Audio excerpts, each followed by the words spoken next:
Հրավիրել ենք ձեզ, որպեսզի ներկայացնենք վարչական դատարանի որոշումը հետի հետ կապված։ Իմ գործընկեր Արամ Օրբելյանը կներկայացնի իրավական մասը որոշման, այնուհետև ես ներածական փոքրիկ խոսք կունենամ եւ կպատասխանեմ ձեր հարցերին։ Շնորհակալություն։ Բարև ձեզ, շնորհակալություն այսօր այստեղ լինելու համար։ Փորձեմ շատ հակիրճ նկարագրեմ ինչ ա եղել վարչական վարույթում շատ կարճ դատարանում ու եթե հարցեր կլինեն արդեն ավելի առարկայական պատասխանենք։ Ըստ էության եւ վարչական վարույթի լսումները եւ դատական գործընթացը համարյա ամբողջությամբ ուղիղ եթերով բավականին շատ ԶԼՄ-ներով տարածվել է։ Վարչական դատարանում բողոքարկել ենք ՀԾԿՀ որոշումը, որով որոշվել էր հետի լիցենզիայի ձրկել, բաշխի ցանցերի լիցենզիայի ձրկել, համապատասխանաբար, եթե հիշեցման կարգով, 7 հատ կետ էր դրված լիցենզիայի ձրկելու համար, սա մեկ Ամերիկայում կեսկատակ ասում են 2 հատ սմահ են տվել, 3 հատ չգիտեմ ինչ, ՀԾԿՀ-ն որոշել էր 7 առանձին հիմքերով ձրկել լիցենզիայից։ Դատարանում քննարկել ենք բոլոր 7-ը, ընդ որում 6-ը առանձին հիմքեր են, 7-րդը 8 կետից բաղկացած հիմք է։ Եվ դատական նիստերը բավականին ինտենսիվ են եղել եւ վերջին դատական նիստը ավարտվել է առավոտյան ժամը 3-ից քանից, այսինքն ամբողջ գիշեր, վերջին նիստը 13 ժամ ա տևել, ընդ որում ոնց որ դրա նախորդ օրը շաբաթ կիրակի ունեցել ենք նիստ եւ նիստերի ժամանակ հնարավորություն ենք ունեցել քննարկել ապացույցները։ Ովքեր դիտել են դատական նիստերը կտեսնեին, որ Այն հիմնական փուլը, այն դատաքննությունը, որտեղ ապացույցների հետազոտում պետք է տեղի ունենա եւ ակնկալվում էր, որ հանրային ծառայությունները կարգավորող հանձնաժողովը պետք է շատ հստացի այս խախտումը հաստատվում է այս ապացույցով, դրան պատրաստ չէր եւ ամեն անգամ ամեն հարցի քննարկելուց բավականին երկար ապացույցներն էին նայում, փորձում էին ասեն, որ փաստաթուղթը որի հետ համադրենք Եվ արդյունքում ակնհայտ էր, որ հանգամանքները չեն հաստատվում։ Ես բոլորին տպած վերել եմ դատական ակտի համառոտագիրը։ Հիմա կբացատրեմ ոնց ենք դա կազմել։ Ըստ էության դատական ակտը հրապարակային առկա է, ցանկացած մարդ կարող է մտնել իր ադմինիստրատիվով պոիսկ տալ, բայց նաև կարճ տարբերակը առցանց կա, կարող եք այնտեղից ներբեռնել, հղումը կա, Bitly-ով, կարճ անունով։ Դատարանը ինչ եմ արել, ընդամենը գրել եմ խախտումը, արձանագրումը, այսինքն դատարանը ինչ է արձանագրել, սկսեմ ամենավերջին Դատարանը առաջին, երկրորդ, երրորդ կետերը համարել է չհիմնավորված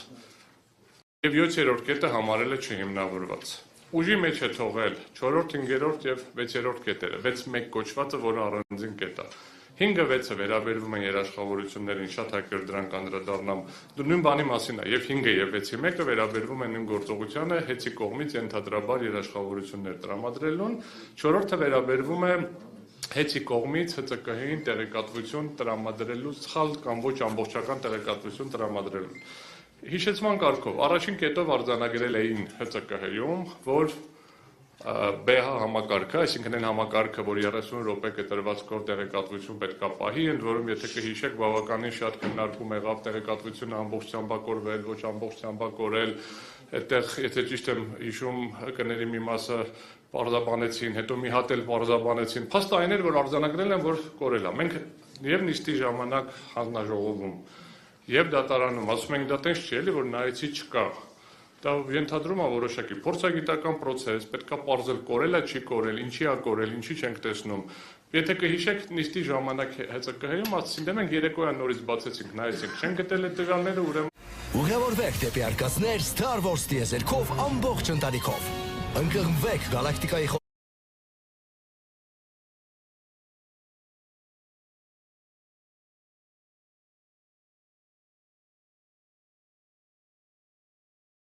արձանագրել է, որ հետևաբար դատարանը գալիս է այն եզրահանգման, որ որոշման առաջին կետով արձանագրված իրավախախտումը ապացուցված չէ բավարար եւ պատշաճ ապացույցներով։ Ընդ որում, եթե տեքստը կարդաք, կտեսնեք, որ ասում է փաստը ներկայացվել է որպես դիտարկման արդյունք, այսինքն վարչական մարմնի սեփական ընկալում։ Չկա որևէ արտաքին կամ անկախ աղբյուր, օրինակ տեխնիկական փորձաքննություն կամ աուդիտ, որը կհաստատի, որ տվյալները իսկապես չեն գրանցվել, ջնջվել է ճակատներով, անշված ավելին նիստի ժամանակ է, որ ասեցինք, լավ, սերվերում փորձել եք նայեք, ասեցին չէ։ Մենք ուղղակի ծրագիրը բացել ենք, չկար, համարեցինք, որ չկա, ջնջվել է ու դրա համար զրկել ենք լիցենզիայից։ Եթե լիներ տուգանք, եթե լիներ այլ պատասխանատվություն, կասենք լավ, ինչ-որ միջամտության ավելի մեծ տարբերակ, բայց կրկնում եմ, չպարզելով զրկվել է լիցենզիայից։ Երկրորդ կետը, դա ամենաքաղաքականապես չարչարժ կետներ են, որ մտել են բոլորի գրպանները, հավելագրումների մասին էր խոսքը գնում, բազմաթիվ միլիոնավոր բաժանորդների մասին էր խոսքը գնում, երբ որ հեծը ընդհանուր առմամբ ունի 1,80,000 բաժանորդ, այսինքն 1 միլիոն կարանք ասենք, միլիոնավոր ամեն դեպքում չի կարող լինի, բայց այդ ձևակերպումներով, տենց հրապարակումներ եղան, հետո տարբեր քննարկումներ եղավ, դատարանն ընդամենը արձանագրել է հետևյալը. Այս պայմաններում ներկայացված թվային տվյալները թեև կարող են վկայել առանձին խախտումների առկայության մասին, չեն կարող ինքնին բավարար հիմք հանդիսանալ դրանց համակարգված բնույթը հաստատելու համար, քանի որ առանց հարաբերակցական գնահատման հնարավոր չէ եզրակացնել, թե արձանագրված դեպքերը կրում են զանգվածային եւ կրկնվող բնույթ, թե ունեն բացառիկ կամ դրվագային բնույթ։ Հետևաբար վարչական մարմնի կողմից համակարգված խախտումների վերաբերյալ արված եզրահանգումը չի ապահովում բավարար հիմքերով, մինչև էլ արձանագրել էր, որ նշված ընդհանուր ցուցանիշից չի բխում, թե կոնկրետ որ ժամանակահատվածում, որ հաշվիչների կամ որ անձանց գործողությունների արդյունքում է ձևավորված տարբերությունը։ Սա զուտ հիշեցնելու համար ասեմ, որ նիստի ժամանակ, որ ասում ենք, որ ապացույց, ինչ-որ ապացույց էին մատնանշում, ասում են, այ ես ցուցանիշները, տեսեք, ինչ-որ մեկի հաշվիչի ցուցանիշներն, այստեղ սխալ է լրացված։ Ասում են, կարանք բացենք, բացում ենք, տեսնում ենք, ճիշտը սխալը դժվար է գնահատել, բայց տեսնում ենք, ապրիլը կա, մայիսը մի քիչ աճել է, հունիսը մի քիչ էլ աճել, հուլիսը մի քիչ էլ աճել, օգոստոսը նույն թիվն է, սեպտեմբերը նույն թիվն է, հետո մեկ էլ հաշվիչը վառվել է։ Ասում ենք, լավ, այսինչ ասում են, դե գիտեք ինչ կապ չունի, որ դա տեղի է ունեցել ժամանակավոր կառավարչի կառավարման ժամանակ, մեկը որ դե հեծում է խախտում ա եղել։ Ասում ենք, լավ, բայց ասենք մարդ հեծին զրկում եք լիցենզիայից ենթադրյալ խախտումների համար, եթե զրկում եք լիցենզիայից ենթադրում է, որ հեծը պետք է պատասխանատվություն կրի, բայց պարզվեց, որ ինչ խախտումների վերահղում են անում, հիմա քանակների մասին էլ կասեմ ինչի մասին է, դրանք բոլորը տեղի են ունեցել օգոստոս, սեպտեմբեր, հուլիս, եթե դրանք խախտում են, սա էլ ուրիշ հարց է, որովհետև ապացույցների մեջ ակնհայտ հակասություններ կային, ասենք կա ապահավակակցման ակտ, որը ստորագրված չի, որտեղ գրված է, որ այդ հաշվիչը հանելուց ինչ թիվ է եղել հաշվիչի վրա, եւ կա փորձագիտական եզրակացություն, որտեղ գրված է հաշվիչի ցուցատախտակը ընթեռնելի չի, հնարավոր չի տեսնել, փչացած է։ Ու մեկը չի, բազմաթիվ են տենց, այսինքն որ ապացույցը բացեցին կամ համարյա որ ապացույցը բացեցին, նմանատիպ խնդիրներ կան։ Ամբողջ դատական նիստի ընթացքում ես երևի մի հատ գործով էր, որ ինչ որ հնարավոր շեղում կար, այն էլ միջև վերջ պարզ չէր ինչ էր, որովհետև ոնց որ որը բացեցինք, ցույց տվեցինք խնդիր կար, որը բացեցինք, ցույց տվեցինք խնդիր կար, իսկ ՀՑԿ-ի արգումենտը հետևյալն է, դե մեզ համար կարևոր չի ով է կառավարում, քանի որ հիմա ՀՑԿ-ն ես ստուգում եմ հեծին, հիմա շատ էլ որ ժամանակավոր կառավարիչն է, այդ խախտումները ես վերագրում եմ հեծին ու դրա հիմքով զրկում եմ, բայց ակնհայտ է որ դատարանը այդ մոտեցման հետ չի համաձայնվել եւ ինչն է շատ կարևոր, որ շատ հստակ արձանագրել է, որ հանձնում ընդունում չի եղել։ Հիմա գործընկերս պարոն Ղազինին դրան ավելի մանրամասն կանդրադառնա։ Երրորդը վերաբերվում էր նոր սպառողների սպառման համակարգերի էլեկտրական ցանցի միացման գործընթացում թույլ են տվել միացման ժամանակների խախտումներ մեծածավալ եւ բազմակի դեպքերով։ Ներողություն, նախորդ կետում նաեւ վերաբերվում էր նաեւ թերգրանցումներ, այն արևային կայանների թերգրանցումները ելի նույն վիճակում էր, որտեղ որ բացում ենք ամսաթիվ ենք փորձում նայենք, եթե ինչ որ անոմալիա կար, դրանց խախտում լինել չլինելն է շատ բարդ համարել, դրանք բոլորը վերաբերվում էին օգոստոս-սեպտեմբեր ամիսներին։ Ավելին թվերի հետ ակնհայտ մանիպուլյացիաներ կար։ Ասենք գրած է 130 բաժանորդի մոտ գտել են խախտում։ Դատարանը ասում են կարանք ճշտենք, որ 130, ասում են դե 130-ից ստուգել ենք 3-ի մոտ կար։ Ասում ենք լավ է, խախտումը 3-ի մոտ, ասում այո, այս որ ասել ենք 130, իրականում 130 չի, 3-ն է։ Ուղղակի 130, Չէ, նախորդ կետին նման դրած կան, ասում ենք, ուզում եմ դա էլ ցույց տամ, որ թվերի մանիպուլյացիաների հարցեր կա։ Ասում եմ 130 մի դրվագն եմ բերում։ Սևան քաղաքում 130 բաժանորդի մոտ գտել ենք այսքան կիլովատ ժամի խախտում, 4 թիվ է գրած։ Ասում ենք լավ, կարանք ճշտենք որոնք են, ասում այս ապացույցները, ասում ենք այստեղ 3 է։ Ասում հա դե 130-ին որ ստուգել են 3-ի մոտ են գտել խախտում։ Ասում ենք լավ, բերեք իմ մի տեսուչի։ Ասում ենք 3-ը կարանք մի հատ ճշտենք ինչա, կա բանը, փորձաքննությունը։ Փորձաքննությունը գրված է թղթում, անհնար է իրականացնել։ Եվ չեմ կարող ճշտել սխալի ցուցիչը։ Բայց վրան ինչ-որ թվեր է գրած։ Ասում ենք այս թվերը որտեղից են։ Մենք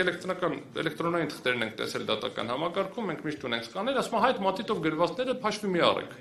Ասում ենք, բայց դատարանում ապացույցի մասին ենք խոսում, ինչ որ մեկը մատիտով ինչ որ բան է գրել։ Պարզվում է, որ դիմել են ինչ որ արտադրող կազմակերպությունը ինչ որ թվեր է տվել, այդ թվերը ֆիքսել են։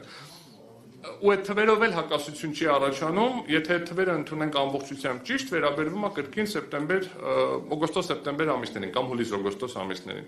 Հիմա ինչ վերաբերվում է միացումներին, միացումների ժամկետների հետ կապված կրկին արձանագրվում է, որ այդ տեսեք միացումների ժամկետների հետ կապված կա լրջագույն խնդիրներ, ասում ենք լավ կլինի ապացույցներ, որովհետև տենց պնդումը լավ է, բայց ապացույցներ, որովհետև ինքնին միացման ժամկետների խնդիրը միանշանակ չի, որովհետև տարբեր կարգավորումներ կա, քանի կիլովատից ես միանում, ինչ պատրաստվածության աշճան կա, տարբեր պայմաններով, սենց ասենք, ժամկետները տարբեր են։ Ստանում ենք պատասխան, որ այս Excel-ի ֆայլն է։ Ասում եմ մի հատ էլ Excel-ի ֆայլ կա, սա մեր աշխատանքային ֆայլն է։ Այդ ես խոսում եմ արդեն գիշերը ժամը 12:30 նիստի ժամանակ, երևի մեկի կողմերը։ Հետո երկար մի քիչ ժամ քննարկելուց հետո պարզվում է, որ չէ, երկուսն էլ աշխատանքային ֆայլ չի, այդ երկու ֆայլն էլ ուղարկվել է հեծից, այսինքն հեծից ասելով հասկանում ենք ժամանակավոր կառավարչի կողմից։ Ասում ենք լավ, այս աղյուսակը, որ ուղարկվել է, ո՞նց է կազմվել։ Սրա հիմք հանդիսացող փաստաթղթերը կան, չկան, ինչ որ պարզաբանում կա, որտեղից է վերցրված։ Լավ, սա ինչ որ պաշտոնական համակարգից ինչ որ արտահանում ա եղել ուղարկելն։ Ասում եմ, չէ, մենք խնդրել ենք ձեռով լրացրել են։ Ասում եմ, մենակ էս է, ուրիշ ապացույց չկա, այսինքն չեք պարզել ում ենք ուշացրել, որտեղ ենք ուշ միացրել, ինչին ենք ուշ միացրել։ Չէ, ասում այսքանն է։ Ումա, այսպիսով ընկերության ժամանակավոր կառավարչի գրությամբ տրամադրված փաստաթղթի ուսումնասիրությամբ պարզ է դառնում, որ այն պարունակում է դիմելու ամսաթիվը ներողություն։ Վերևում երկար գրում ասում է, եթե նույնիսկ տեսականորեն ընդունենք, որ դա կարելի է թույլատրելի համարել։ Որ այն պարունակում է դիմելու ամսաթիվ, պայմանագրի ներկայացման ստացման ամսաթիվ, վճարման օր, պատվերի բացման օր եւ այլն։ Հիմա ուշադրություն, բայց չկա որևէ սյունյակ կամ նշում, որը հստակ ասում է հենց որ ամսաթվից է սկսվել ժամկետի հաշվարկը։ Այսինքն հաշվարկի մեկնակետը արտահայտված չէ որևէ հստակ չափանիշով։ Ավելին դե մի հատ սյունյակ կա վերջնաժամկետ, ասում եք սա ոնց են հաշվել, լավ կարանք սա իմանանք, ասում դե տարբեր է, հաշվել գրել են։ Իսկ հանրային ծառայությունների կարգավորող հանձնաժողովի համապատասխան որոշում այդ ԵՑԲ կանոնները, որը ասում է ոնց պետք է միանան, մեծ հոդված ունի։ Ասում է, երբ որ դու դիում ես, մնացած բոլոր ժամկետները կողմ դրած, երբ որ քեզ ասում են մենք պատրաստ ենք միացնենք, դու պետք է գրավոր հավաստես, որ դու պատրաստ ես ընդունել։ Որովհետև ես որ կաբելը բերեմ հացնեմ ձեր շենք ու դուք պատրաստ չլինեք, որ ես ինչ որ բանի միացնեմ, չեմ կարողանալու միացնեմ, դա վտանգավոր է, չեմ կարող տենց թողնեմ։ Ոնց որ կարգը, ընդ որում դա ՀԾԿ-ի ընդունած կարգն է, ասում ենք լավ, սրա հաշվարկով ամսաթիվ ասում է չէ, ձեռով են լրացրել։ Նման պայմաններում դատարանը եզրահանգում է, որ տեղեկատվությունը չի պարունակում հաշվարկի հստակ մեթոդաբանություն, ժամկետի հաշվարկի մեկնակետ, հետևաբար որպես ապացույց այն չի ապահովում այն աստիճանի թափանցիկություն եւ ստուգելիություն, որը թույլ կտա այն դիտարկել որպես բավարար եւ պատշաճ ապացույց միացման ժամկետների խախտումների համակարգային բնույթը հաստատելու համար։ Կրկին չի հաստատվել։ Հիմա 3 կետը ասեցի, 4-ը, 5-ը, 6-ը բաց թողնեմ, վերջում կանդրադառնամ, արդեն եթե հարցեր կլինի դրանք կարճ եմ ասելու եւ վերջին 6-ի 2-ից 6-ի 9 կետերը կոչվածն է։ Դա ոնց որ եթե հիշեցնելու կարգով ունենք 6-ի 1-ից 6-ի 9 կետեր, հանձնաժողովը որոշեց 6-ի 1-ը ոնց որ առանձին հիմք է, լրիվ առանձնացրեց, 6-ի 2-ից 9-ը գումարային մի հատ հիմք է։ Ուղղակի հիշեցման կարգով նկարագրել եմ խախտումը, դատարանի արձանագրումը, խախտումը, դատարանի արձանագրումը։ Դատարանը բոլոր կետերով գտել է, որ դրանք հիմնավորված չեն։ Ընդ որում այդ 8 կետից 3-ով ասում է կարող է ինչ-որ թերացումներ, եթե օբյեկտիվորեն լինեն, դրանք չեն կարող համակարգային լինել, դրանք չեն կարող այնպեսին լինել, որ լիցենզիայի խախտում լինի, բայց եթե նույնիսկ մի կետը չլիներ, քանի որ դրանք համակցության մեջ որպես մի խախտում էին դիտել, միևնույնն է դա պետքա չդիտարկվեր։ Դա վերաբերվում է այնպիսի խախտումներին, ինչպիսին ուռճացված նախահաշիվներ են կազմել, դա վերաբերվում է գնումների գործընթացում ձևական մրցակցության եւ շուկայի ոչ լիարժեք ուսումնասիրություն։ Օրինակ սրա մասով ինչ արձանագրում արել դատարանը։ Դատարանը գտնում է, որ նման հանգամանքը ինքնին վկայում է մրցակցային գործընթացի առկայության եւ դրա արդյունավետության մասին եւ հակասում է վարչական մարմնի այն եզրահանգմանը, թե ընկերությունը համակարգված կերպով ձեռք է բերել ապրանքներ շուկայականից բարձր գներով։ Այսինքն վերլուծություններով ուղղակի հակառակն է ապացուցել, կրկնել է, որ չի ապացուցվում։ Ուրեմն ընկերության աշխատակիցներ եւ տեխնիկան օգտագործվել են կապալառու ընկերությունների կարիքների համար պնդում արել, ընդ որում դրա հիմքում դրվել է մի քանի բացատրություն ճակերտավոր ասած վկաների, որոնց խնդրեցինք ինչպես դատարանում մինչև այդ էլ ՀՑԿՀ-ում հարցաքննենք, լավ, մենք չհարցաքննենք, ՀՑԿ-ին ասենք կլինի, կանչեք դուք հարցաքննեք։ Այդ մարդկանց տեսեք, հարցաքննեք, որովհետեւ ինչ որ թուղթ է եկել, պարզ չի որտեղից ինչ հանգամանքներում, այսինքն Ռոմանոս Պետրոսյանի հանձնարարությամբ կատարվել է հարցաքննություն եւ այլն։ Հա, այսինքն չհարցակնվեց, դատարանը գտել է, որ դրանով որևէ ձև չի ապացուցվում պոտենցիալ խախտումը։ Արձանագրվեց մի շարք, ասենց հիմա առանձին չգնամ, ըստ էության մի հատ կետով մեղադրանք էր առաջադրվել նրա համար, որ կապալառու կազմակերպությունը չի վերանորոգում հաշվիչները, պարտավոր էր վերանորոգել, ասենք, բայց մեր տեղեկություններով այդտեղ գումարային խնդիր կա, առնվազն նյութերից մենք դա ենք տեսնում։ Պարզվեց, որ հա Ռոմանոս Պետրոսյանը հանձնարարել է չվճարեն, որ հանձնարարել է չվճարեն, նրանք էլ որոշել են չկատարեն իրենց աշխատանքները, հետո պայմանավորվել է, որ կվճարի, աշխատանքները կկատարվի, բայց այստեղ չգիտեմ ինչի ՀՑԿՀ-ն գտնում է, որ մեղավորը կրկին հեծնական նախկին մենեջմենտն է։ Երկու կետ, երեք կետ, որը մնացել են ուժի մեջ, մեկը վերաբերվում է երաշխավորություններին եւ մեկը վերաբերվում է սխալ տեղեկատվությանը։ Ինչն է շատ կարևոր։ Սխալ տեղեկատվությունը ամենավերջին քննարկված կետն է։ Այսինքն քննարկել ենք գիշերը երբեր, երկուսներ, երեքներ, այսինքն այդ կողմերն են քննարկել։ Եթե բացեք որոշումը կարդաք, կտեսնեք, որ այս 4-րդ կետի հիմնավորումները շատ կարճ են, ընդհանրական են, այդպես ինչ-որ հղումներ չկա, ի տարբերություն մնացած բոլոր կետերում, որտեղ մանրակրկիտ ուսումնասիրում են։ Ընդ որում, երբ որ մենք դիտարկում ենք 4-րդ կետը, ինքնին ՀՑԿՀ-ն 4-3 հիմքեր իրարից անկախ դրել։ Ասել էր այ միացումների ժամանակների հետ կապված եք սխալ տեղեկատվություն տվել, սխալ տեղեկատվություն եք տվել ներդրումային ծրագրերի մասին եւ երրորդ կետը սխալ տեղեկատվություն եք տվել անջատումների տևողությունների մասին, որ անջատվում է, ինչքան է անջատված եղել, այսինքն այդ uptime report-ի մասով, այդ SAIFI կոչված այդ հաշվետվությունների մասին։ Եթե մենք նայենք որոշումը, ըստ էության միացումների ժամկետները հերկվում են, որովհետև դա նաև երրորդ կետներ, երրորդ կետով ինքնին հերկվում է, եթե մենք նայում ենք ու հիմնական վերլուծությունը գնում է ներդրումային ծրագրերին։ Մի հատ հանգամանքի վրա անդրադառնամ ու շատ հակիրճ երաշխավորություններ, հետո արդեն մնացածին ուրախ կլինեմ պատասխանեմ հարցերին։ Ուրեմն 21 թվականի վերանորոգման մասով եղել է մոնիտորինգ, որտեղ ասել են ներկը թափվել է։ Ուշադրություն, 21 թվականի վերանորոգման աշխատանքներ են եղել, վերանորոգման շինարարության ասել են ներկը թափվել է։ Մոնիտորինգ ա եղել։ Մոնիտորինգին չի մասնակցել համապատասխան հեծի կորպորատիվ մարմինների կողմից նշանակված անձը։ Կոպիտ ասած, նախկին մենեջմենթի ներկայացուցիչը։ Մասնակցել է ժամանակավոր կառավարիչը, որ ըստ առարկություն չունեմ, ինչ գրել եք, ճիշտ է գրել, իմ կարծիքով լիցենզիայից պետք է զրկել։ Նո, իմ կարծիքով չի ասել, գրել է առարկություններ չունեմ։ Երբ որ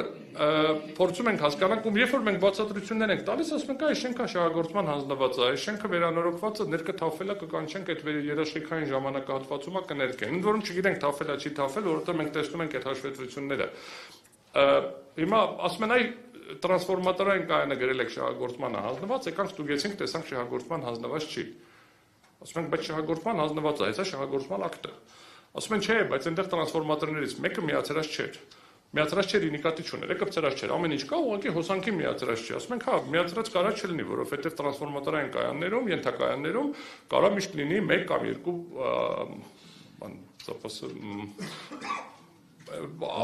պահուստային կարողություն, որ ավելացնենք։ Ավելին, եթե մենք խոսում ենք նոր կառուցվող թաղամասերի մասին, ակնհայտ է, որ այնտեղ կարողությունները շատ ավելի շատ են լինելու եւ միացվելու են աստիճանական։ Դա չի նշանակում, որ ինքը շահագործման չի հանձնվել։ Դա նշանակում է, որ շահագործման հանձնվել է եւ շահագործվում է ըստ անհրաժեշտության։ Նույնը վերաբերվում է անջատումների ժամանակահատվածին, այսինքն մենք ցույց տվեցինք ակնհայտ, ասում այ տեսեք 110 քանի հատ անջատում ունենք, ասում ենք, բայց այդ 110 քանիսի է վերլուծությունը, առաջնային թեթև վերլուծությունը ցույց է տալիս, որ 40 դեպքի է վերաբերվում։ Ուղղակի նույն մարդը 2 անգամ է զանգել։ որ զանգում ես ինչ-որ ժամանակ հետո լույսը չեն տալիս, նորից է զանգում։ Կա տվյալների համադրելիության խնդիր, որ երբ որ մի հատ ենթակայանը անջատված է, բայց այդ բնակարանին կամ շենքին ուրիշ տեղից հոսանք ենք տալիս, ավտոմատ համակարգը շարունակում է հաշվել, որ անջատված է, բայց արդեն դու գիտես, որ ուրիշ տեղից տվել ես, եւ համապատասխան հաշվետվությունը շտկվում է։ Ամեն դեպքում էս մի կետն է, որը մեծ պատճառաբանություններ չունի եւ դատարանը ամեն դեպքում գտել է, որ մոնիտորինգների արդյունքներով այ այս խախտումները հիմք են հանդիսացել ձեռքելու եւ մյուս կետը վերաբերվում է երաշխավորություններին։ Սա ամենաերկար քննարկված չարչարված թեմաներից մեկն է կրկին հանձնաժողովում էլ դատարանում էլ, որովհետեւ առաջինը օրենքը չի արգելում երաշխավորություն տալ։ Ընդհանրապես օրենքը շատ պարզ ասում է, որ արգելվում է օտարել, այլ կերպ փոխանցել, ոչ թե փոխանցելու ռիսկ ստեղծել, ոչ թե ռիսկի տակ դնել, ոչ թե հնարավորություն փոխանցել եւ գրավատնել։ Հիմա օրենքի մեկնաբանությունը ՀԾԿ-հն դատարանը ոնց որ այդ մեկնաբանությունն աստեղ վերարտադրել, ոնց որ տենց ասում է, դե պետք է խորքային իմաստային փորձենք նայենք, իմաստային էլ հարցը չի լուծվում, որովհետեւ շատ պարզ նշել ենք, որ այդ երաշխավորությունները, հələ կանդրադառնամ ապացույցներին, տեսականորեն ընդունենք ինչ որ գրել է կա։ Ամենաշատ բեռը միաժամանակ տրված 20 քանի միլիարդ դրամ էր։ 50 միլիոն դոլար։ 40 քանի միլիոն 50 չէր հասնում, 40 քանի միլիոն դոլար։ Միևնույն ժամանակ ընկերությունը ուներ 75 միլիարդից ավել չբաշխված ճահուտ։ Այսինքն իր փողն է կարար հաներ, այդ փողը ծախսեր։ 75 միլիարդից ավել չբաշխված ճահուտ։ Այսինքն ակնհայտ է, որ ոչ մի ձևով ռիսկի տակ չէր դրվում հեցի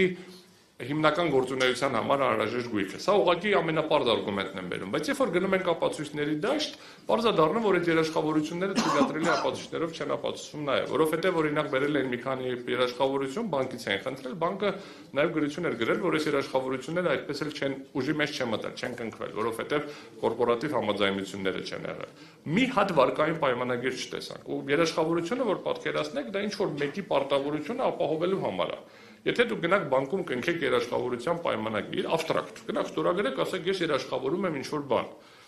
Բայց այդ ինչ-որ մեկը վարկը չվերցնի, ձեր երաշխավորությունը ոչ մի բան է։ Մի հատ վարկային պայմանագիր չկար։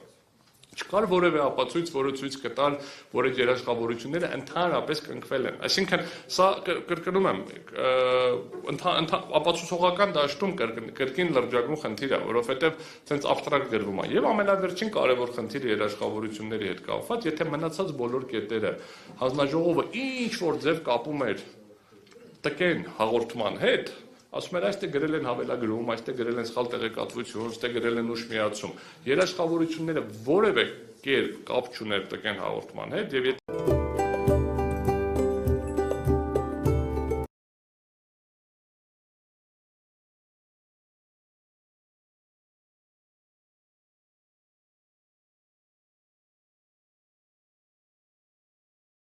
Արյա համառոտագիրը ձեզ տրված է ամեն կետով այն եզրափակիչ մասերը, տեքստի մեջ որտեղ դատավորը գրել է bold, այդ շեղատար եմ թողել որտեղ մի երկու տեղ ընդգծել են, կողքը գրված է, որ մենք ենք ընդգծել։ Մնացածը դատական ակտի օրիգինալ տեքստն է։ Այսքանով ներկայացրեցի դատական ակտը, խնդրեմ Ձեր գործընկերներ, ինչպես տեսակ, իրավական հիմնավորումները անգամ դատարանի ֆիքսացը բերեց նրան, որ եւս մեկ անգամ ապացուցեց, որ